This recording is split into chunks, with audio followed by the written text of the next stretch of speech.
statement from Coach Shondell, and then we'll go straight into some questions. Dave, go ahead. Okay, thank you very much, Rachel, and thanks for being here. We came off of a couple of matches last Thursday and Saturday, and finished the non-conference schedule at 9-1, which to me is encouraging. At the beginning of the season, I thought that was going to be a pretty tall order with this brand new team, but we've gotten better and played really tough in tough situations. And Saturday's match was an indication of that, with Ball State having leads late in both set 2 and 3, and really for the first time to see our team have to come back and win was fun to see. That look in their eyes and that fire that they played with. So you don't like to get behind, but if you do, it's nice to come back. And we're starting to get a little bit of that mental toughness that I think is necessary going into the gauntlet of the Big Ten. Kelly Miller-Phillips, the head coach at Ball State, a former Boilermaker, did a really good job, I thought, defending us, and I think we can learn a few things from that as we move forward. But I think Ball State and Northern Kentucky are two teams that are picked to win their respective leagues, the Horizon and the Mid-American Conference. So hopefully they will. Hopefully they'll win a bunch of matches that will help our RPI index moving forward. So Minnesota on Friday here. We had a great crowd on Saturday, electric crowd that I thought was a factor down the stretch in those two close sets that we won. And we certainly hope that we'll see that kind of a crowd again when Minnesota comes in. I think Minnesota has as much, if not more, talent than anybody in our league. I know that the two outside hitters right now are both #1 recruits in the country in their respective class. They've got a 6'7" middle that's coming along very, very well. The setter is in her 4th year. She's probably started 175 matches during her time. Maybe not quite that many, but she's been there a long time, and she started every match. So they've got experience, they've got talent, but I'm convinced we have a match in us that can make things really interesting here on the home boards of Holloway Gym. So ready for questions. Going straight into Minnesota, they're 5-3, but those 3 losses were some tougher opponents. I think Texas was on there, Stanford. Have you looked at some of those films, and what have you seen that kind of can put them away? Well, I've looked at some film, and they're long and they're athletic. Right now, they're kind of a pin-oriented team, so they're setting their left side and right side player a lot. They have the #1 recruit in last year's high school senior class, played for the first time this weekend. She had been nursing an ankle injury, and I think she had 28 kills in about 45 swings. She's kind of an Eva Hudson type player. Obviously higher rated. Eva Hudson was the #1 recruit in the class, and this girl was. But she adds a new dimension to their team with the power and how high she hits the ball. So we have a lot of work to do this week in practice to try to put together a plan that I think we'll be able to defend them. And then offensively, we have to find ways to score against a team that's got really good athletes that can block. And they got maybe the best libero in our league. So they've got a lot of positives that we have to combat on Friday night. Gotcha.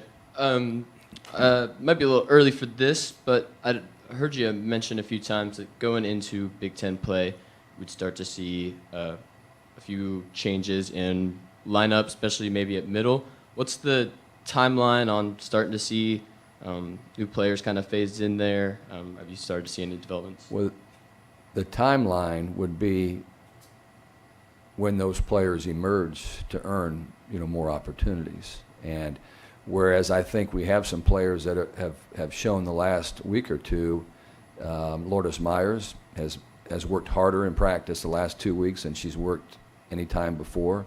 I think she's starting to smell some success, that she's making some plays and wants to get on the floor. Emily Rastovsky is also similar. She played a little bit this weekend and made 0 errors and put some balls away for us. But I don't anticipate a ton of changes from where we are right now. We do expect to have Maddie Chin back at full force. Maddie is, I think, one of our 5 best volleyball players on our team. She's a really good player, and she's been out the last 3 matches, the match against Xavier, Northern Kentucky, and Ball State. Fortunately, we got really good performances from Emma Ellis and Maddie Cook, who both made the all-tournament team. So they stepped up and did a great job. But Maddie is a very reliable player, and she will certainly get her share of playing time as we move forward. Gotcha. That might answer my last question here, but I'd heard you mention a few times also that the team can sometimes crutch on Hudson in certain situations. What are some of the things that you'd like to see them do? What other options are you looking to go to attack-wise? Well, again, who gets the ball is dictated by a variety of things. For example, if you're not passing the ball very well, it's difficult to get the ball to your middle hitters. So Raven and Hannah Clayton, who have played the most in the middle, if we're not passing the ball up around to what we call the target area, they're just spectators in the offense because we can't get them the ball very easily. We can probably try harder than maybe we have, but our middles are probably getting their fair share of sets in comparison to the rest of the teams in our league. But I just think those players proving themselves. Can Ellis continue to hit 300 like she did this past weekend? Can Maddie Cook play with the kind of confidence that she played with this past weekend? Setters are humans, and so the ball naturally is going to come out of their hands towards the person that they think is going to get the job done at that particular time. And clearly Eva has been our most efficient offensive player in all situations, which is great because you don't expect that from a freshman. That should be a luxury for us to now have that kind of a player. But it is important, to your question, that we balance our offense more than what we have. But that doesn't necessarily all rely on our setter or our hitters. The passers, who we did not pass very well against Ball State, was one of our poorer passing performances of the season. In my opinion, I didn't think we were in system often enough. And then when we were, our middles didn't execute. The setter-hitter connection wasn't very good. So right there, in a nutshell, is kind of some of the things that we have to really improve on this week. But yeah, we're leaning on Eva a little bit too heavily right now, but she's been up to the challenge.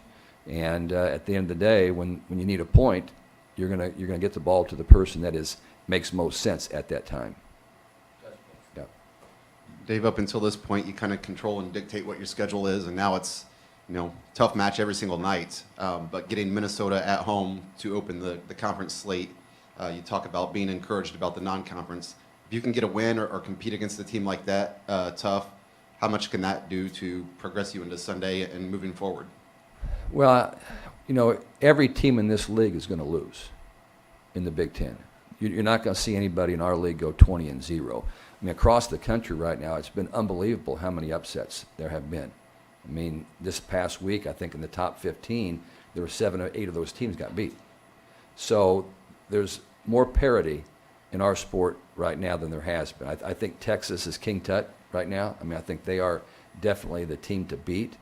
And then you have 4 or 5 after them, and I think that 3 of those are Big Ten teams. They're in that next grouping. And then you have another 10 or 12. And I would be positive by saying we're probably in that group right now, okay? But I think that we can play with anybody. It's can we finish the deal? And that's why I like, coming back and winning those close ones against Ball State, because Ball State won 30 matches last year. They're a good team. And to come back and beat a team that's used to winning shows that we did have some fight and played really well. But I think that playing close to people, maybe for some people is encouraging, but this is, you got to win matches. And everybody in the Big Ten lost quite a few players. You look at our situation, and that looks extreme, right? We lost 7 of our top 8 players, virtually, from last year. And so we've had to replace a lot of people. When I look at Minnesota, they've got a new middle. they've got a new outside. Their other outside started as a freshman but didn't play mostly last year, so she's still kind of getting her feet wet. So everybody's got things that they can use as either motivation or as an excuse. And, we feel like this is probably a pretty good time to play Minnesota. Later in the year, with all that talent, they'll be better than they will be probably this weekend.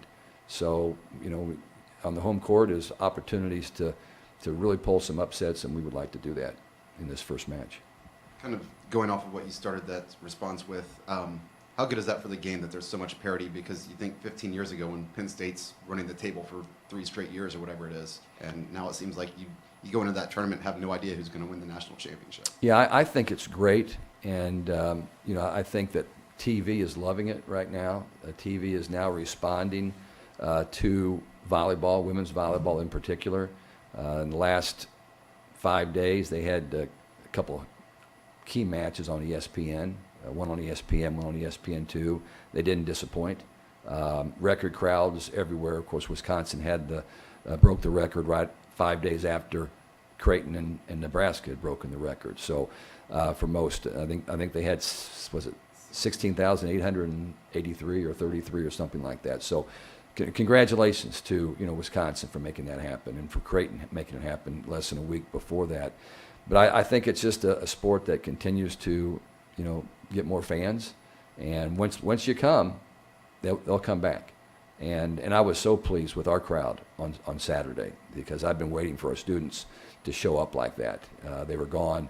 A lot of them were gone on break for Labor Day, and then I thought Thursday's match must have been some real big tests on Friday, because we didn't have quite the crew that we were expecting on Thursday. But they came out and they were a factor, and that's why we need them so bad. And Friday night will be a time I'd love to see them hanging off the rafters on Friday. They might have been at Harry's on Thursday night. I don't know where they were. I don't know. You go to Iowa on Sunday, obviously televised match, big match. You have a player who was on Iowa the last 4 years. True. Can that bring a lot out of a player when they go back and, Well, it might bring a lot out of her former teammates, too. Depends on how you want to look at it. But Hannah Clayton is one of the best human beings I've ever known. She is bringing so many things to our team that I didn't even expect. I didn't even anticipate what she would bring to our team. Ideal teammate, encourages people all the time. She's stepping into a leadership role. So I can't imagine anybody at Iowa wanted to see her go. But I can't imagine they've got any ill feelings towards somebody that is just a terrific person like she is. But she's been great, and I think that will be a big match for her. And, of course, Meg Renner going back near her hometown as well to play. Iowa, under first-year coach Jim Barnes, he was at Baylor when he built the Baylor program. And then just when he was getting ready to go to a Final Four, he was replaced. But he's a really good coach. And from there he went to Tulane, did a great job at Tulane. And then he got the job at Iowa. He brought some of those players with him from Tulane. So they've got a little smaller lineup on the floor than what a lot of Big Ten teams have, but they're fast, and they're buying into what he's selling. So, Iowa will not be a walk in the park, I can promise you that. And last thing, kind of going back to the lineup, has Emily or Eva, have either one of those two separated themselves, or is it just going to be like a by committee type of thing? Yeah, to that question, we're playing Eva Torrance and Emily Brown in the right back spot. So when our right front player rotates back, they come in and play those 3 spots. And we've just been rotating them, through the season. And I like it because it keeps them both very much engaged. We can use the other one that's not playing to come in and maybe serve for Raven, which we did a little bit the night that you were there against Ball State. Emily Brown came in and served. But they're both playing at a high level. I mean, we've got 4 backcourt players playing at a high level. Obviously, Skimmerhorn is right now is the best of the bunch, which is why she's playing libero. Allie Horning made some incredible plays, ran right back probably in your lap back on a couple of those plays back there to keep the ball alive. So she continues to get better and better. She has a high ceiling as a backcourt player, really high ceiling. Plus, she can play in the front row if we need her to, which is why she is matched up going in for Emma Ellis or whoever's in that left side position. But I like keeping those 2 people engaged. I think it's fair for them. And right now, every time they step on the floor, they're playing very, very well. So, no, nobody has separated themselves. They're pretty tight. Yeah. Dave, as more and more film gets out on Eva Hudson, do you see teams defending her any differently than they did a month ago? I think that they will. They're going to have every swing that she's taken this season. They're going to evaluate those and figure out what shot that she's most effective hitting, and they're going to try to take that shot away. But the issue is she's got a lot of shots, and that makes it hard. She's hard to defend. She just has a plethora of shots, and I'm not going to get into what I think are her best shots for the media right now. But I think she's exceptional, and she's hard to shut down. Her own teammates have a hard time shutting her down in practice, and they know her pretty well. So I think that they're definitely going to figure out what they want. And in defense, it's not necessarily taking away the right shot all the time. It's just have the block take this, and we'll dig the rest. And if you're good enough, then you can probably play pretty good defense against anybody. But I think that she will be identified. You know, you're playing against Minnesota, who's coached by a gentleman that won the Olympic gold medal for the USA men's team, and I think may have been runner-up with the women. So he kind of knows what he's doing. And but that's just a great challenge for her, great challenge for us to go out and be well prepared to make adjustments and take what they're giving you. Thanks for using plethora, by the way, a very vastly underutilized word. I appreciate that. Lastly, I know you were in here when Coach Brown was talking earlier, and they were asking about the unsportsmanlike conduct penalties. Every sport is an emotional sport for a coach. How do you draw that line between there are times that you want to get into an official's ear and they don't throw a flag, but they can throw the yellow card. Do you have somebody on the bench that tries to keep you in check, or how do you manage that balance between losing your cool but also letting them know what you think? Well, let me just say this. I'm Jeff Brom's biggest fan, okay? He's a great football coach. And I don't know how that penalty got called in that game, and I know that regardless if it was merited or not, Jeff feels terrible about it. And nobody wants that football team to win more than Jeff Brom. And so just so you know where I stand on that situation, we got the right guy, and I'm looking forward to seeing what this really good football team can do. And we're looking at a lot of negatives right now, but for some reason I'm looking at all the positives of that football team. I think they're going to win a lot of games and make people here pretty happy. But there are people who try to keep me in check when I get fired up. I don't get fired up that much anymore because I've matured considerably. But we got fired up at Louisville. We had a crazy call down at Louisville that I won't get into, and we had a lot of people fired up on that one. And but I just feel like in our sport, you're right next to the down official all the time. You have to have a good relationship, preferably with that official. It doesn't do you a lot of good to be ripping into the official all the time. They're going to get tired of hearing that. So you want to kind of play the side, your friend, your pal. But now and then you can't control. You get a little fired up on a bad call, and I can get fired up pretty quick. But over the course of time, it's been better. But normally it's not John trying to hold me back. I can tell you that. It might be Kat trying to settle me down. But normally they just kind of let me go.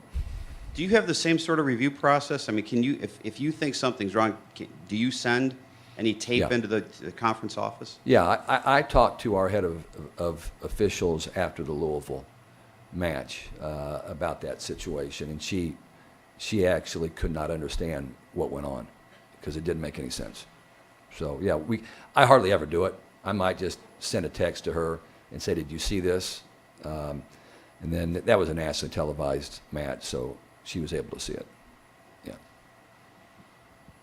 One last question. Megan Renner, she led the league in assists per set this past week. And over the last few weeks, as we've started, she has really progressed. Can you speak to her progression on the court as a leader for this team? Yeah, it's been kind of a natural thing because she spent 3 years watching Haley Bush set every ball for the most part. I mean, she got in for some mop-up time and things like that, but Haley was awfully valuable to our team. But we knew that Meg would handle this responsibility. She has improved each week dramatically. And there were some times on Saturday where there was missing some connections and some things like that.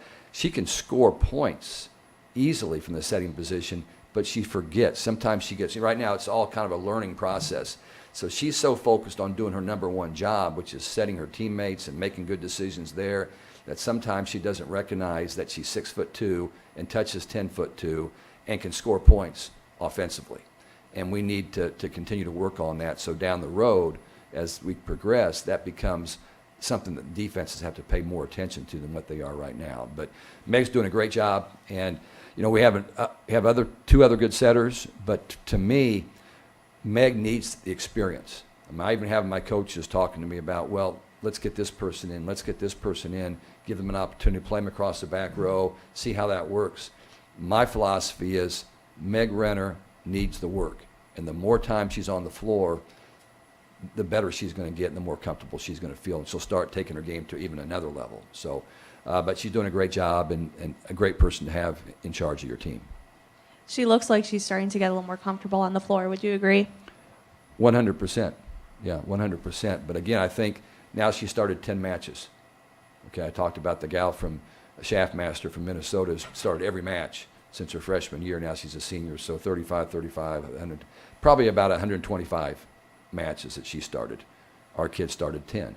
But on one night, our kid has to be better, or at least give us a chance to win. Yeah, thank you.